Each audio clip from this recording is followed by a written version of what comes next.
Hey, what's up, you guys? It's Zintle, and welcome back to The Real ZB. So, as you know, this month we are talking all things career.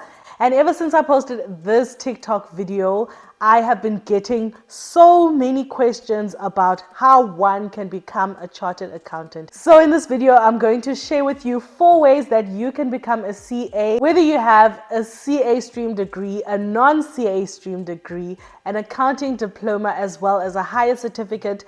I am going to help you get to the CASA designation.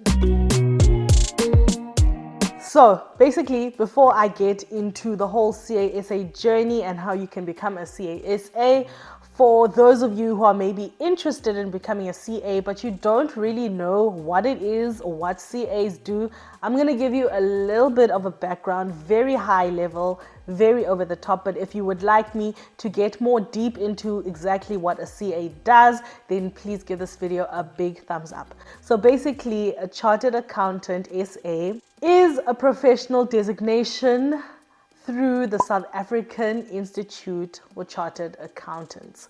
So this is one of the most sought after designations in the world, believe it or not. So that is why it is so popular and why people are trying to be CASAs. So as a CASA, you are a qualified professional who majors or is an expert in 4 disciplines, which are financial accounting or financial reporting,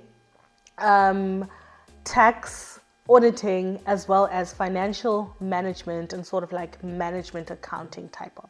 So because you are well versed in all of these 4 disciplines, it kind of makes you suitable to be in a leadership position in businesses. Also because you are trained to acquire competence in being a thought leader. So that also makes you quite attractive to be in a more strategic and leadership role in business. So yes, the CASA designation does carry quite a big weight, and I guess that's why it is so sought after, and also why it is very difficult to acquire.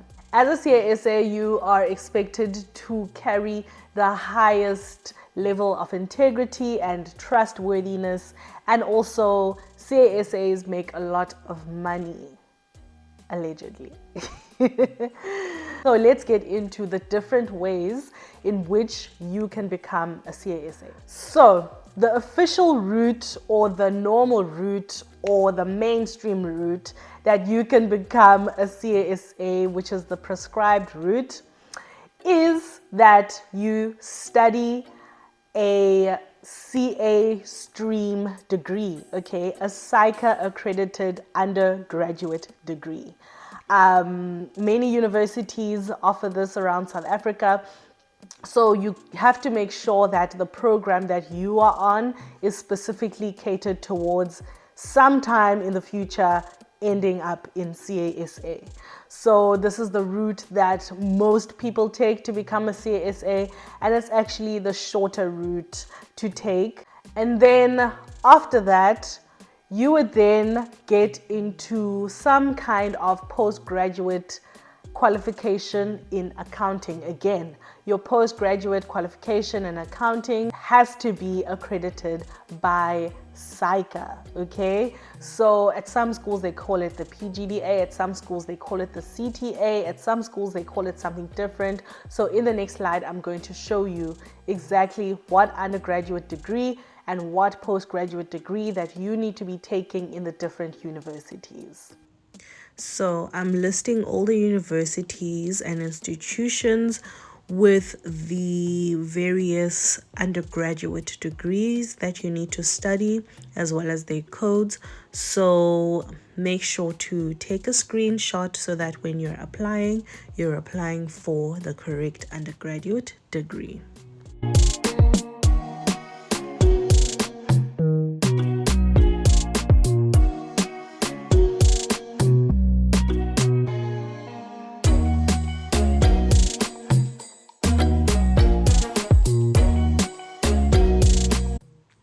And here's a list of all the PGDAs or CTAs that are going to qualify you to write the first board exam, which is the ITC.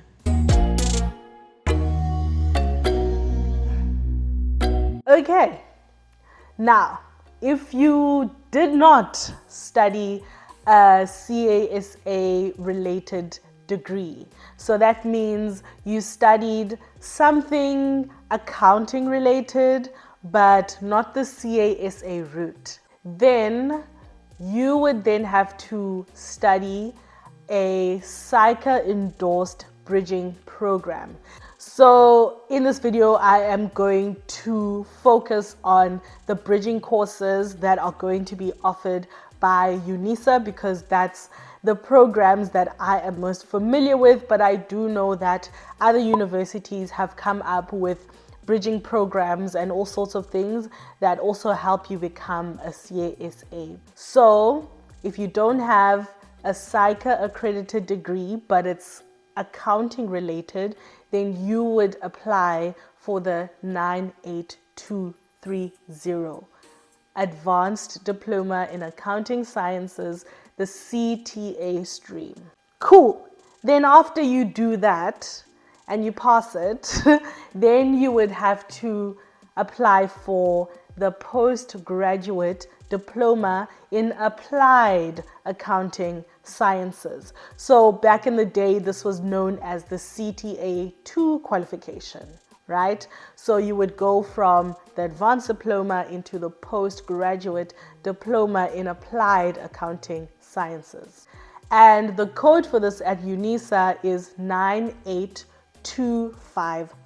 Okay, so if you studied any other degree that is not accounting related, whether you did a degree in the sciences, the built environment, you did an engineering degree, whatever degree that you did that is not accounting related, then you would first need to do an advanced certificate in accounting sciences.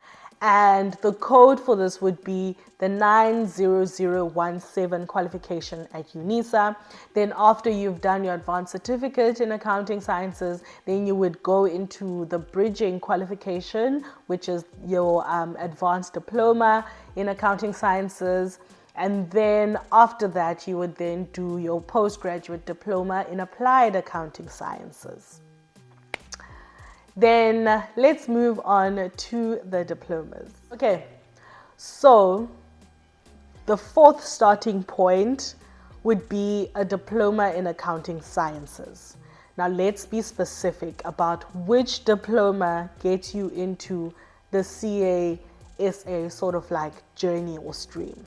So the diploma that you need to be on is the 98200 diploma, which is the diploma in accounting sciences. Okay, I had someone on my TikTok asking if they were able to become a CA in future if they were studying a diploma in internal auditing.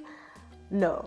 Okay, UNISA is allowing you to get on the CASA path if you are studying the 98200, which is the diploma in accounting sciences. So if you have passed your matric with a D, then this is the path that you need to be looking at. Okay, make sure that it's the 98200 stream so that you can be able to then get into the bridging course, which is the advanced diploma in accounting sciences. And then after you do the advanced diploma in accounting sciences, then you would do the postgraduate diploma in applied accounting sciences.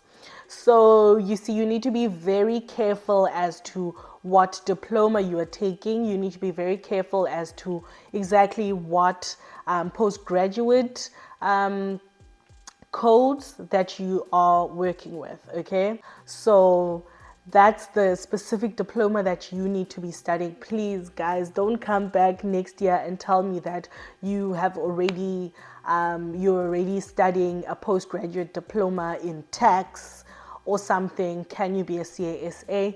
You are going to need to do the diploma in accounting sciences. Please, I hope that is clear. Right. Now, what happens if you passed your matric with an H? Can you still be a CASA? And the answer is yes. The fifth starting point that can help you on your journey to be a CASA is when you do a higher certificate in accounting sciences. So the code for this one is 98201, okay? So you would need to apply for the 98201, which is the higher certificate in accounting sciences. Then you have two choices, okay? The first choice is you continue and you do the diploma in accounting sciences, which is going to take you 3 years to do. Or you can try and get into a SAICA accredited bachelor's degree. So after you do your higher certificate, then you try to get into the diploma in accounting sciences or to get into a BCom accounting, which is SAICA accredited. Those are going to be your two options. If you choose to do a diploma in accounting sciences, then you're going to need to do the bridging qualification, which is the advanced diploma in accounting sciences. After that, then you will do the postgraduate diploma in applied accounting sciences. If you decide to do a bachelor's degree that is SAICA accredited, then you would go straight from the bachelor's degree to the postgraduate in applied accounting sciences, right, at UNISA. But at other places, whatever the SAICA accredited CTA or PGDA is, you would be able to then study that straight after you do your SAICA accredited degree. Okay, so after you've studied your postgraduate diploma in accounting or postgraduate diploma in applied accounting sciences, as it's called at UNISA, just gonna say PGDA. Your PGDA or your CTA, after you've studied that postgraduate qualification, that gets you into your first board exam, which is the ITC, which stands for the initial test of competence. Now, in order for you to be eligible to write the ITC, you need to have passed all of your postgraduate diploma modules in one sitting, which means you can't pass 3 in the first year of doing that qualification and then go on and continue and try and pass the 2 in the second year of the qualification. Okay, you need to pass them all at the same time. Unfortunately, if you fail 2 and pass 3, you are going to have to redo the whole year and make sure that you pass all 5 or all 4 subjects that you have in your CTA year, okay? So that is one of the rules that qualify you to move on to the initial test of competence. Also, when it comes to your bridging qualification, you need to pass all your modules in one sitting, okay? And your previous qualification can't be older than 3 years. So you have 3 years in order to complete this thing. And after that, I don't know what happens after that. But you basically need to pass all your modules in your bridging course in one sitting in order to qualify you to go on to the PGDA or the CTA, and then you have to pass all your CTA modules in one sitting in the same year in order for you to progress to the initial test of competence. So that is your first board exam. So the ITC is about 6,000 Rand for each sitting that you have to write. So, and it's offered twice a year. So every time you go and write the ITC, you need to cough out 6,000 Rand. So it really comes in handy where the place that has employed you to do your training also pays for your ITC. Those are the things that you must look for when you are looking for articles, which I'm going to speak about next. Okay, so it's 6,000 Rand every time you need to write an ITC. So make sure that your firm that you're going to be training at or whatever it is paying for that, okay? Otherwise, you have to pay it yourself. And they offer it twice a year. So you have 2 chances each and every year in which to pass the ITC. And then you have to complete 3 years of articles. You need to get into a SAICA accredited training program. So this is when you would do your articles.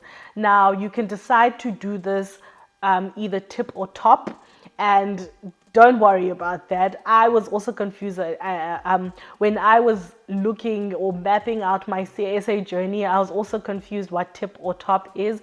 Basically, TIPP is when you are training in public practice. Public practice basically means that you're going to be in auditing, okay? That is public practice. So this is when you are going to be doing your articles either at an audit firm or the Supreme Audit Institution, anything that is going to mean that you are going to be auditing an auditor, okay? A trainee auditor or an auditor, or what have you. So that would be in public practice. Outside of public practice, which is TOPP, training outside of public practice, it would mean that you are training outside of auditing. So that would be at a bank, at ShopRite, at Mercedes-Benz, anything that is basically in business that is not auditing. Yo, hi guys. I hope that clears up the TIPP and TOPP thing.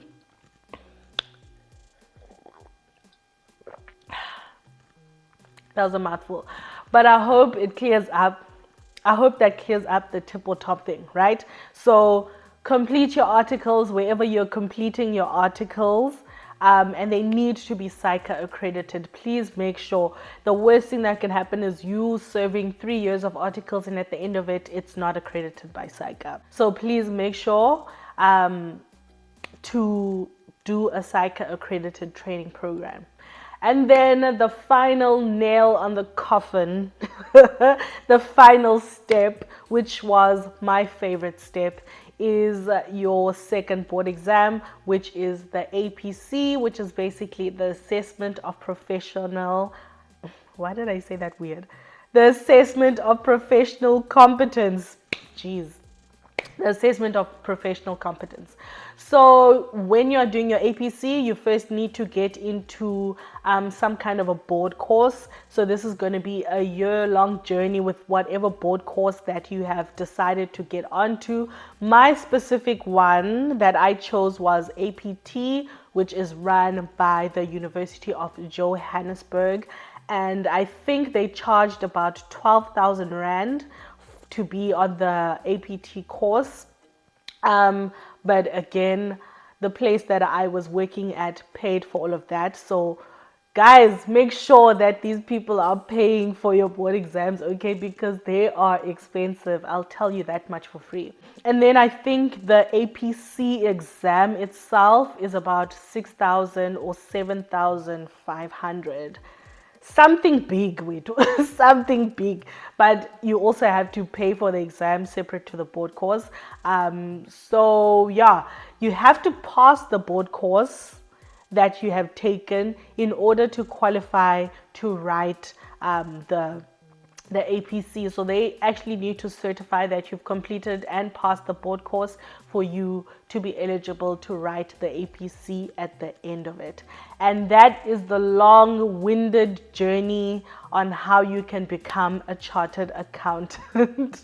Through this very long journey of trying to become a chartered accountant, you will attend some interviews, especially when you're looking for places to do your articles. So click here for some helpful tips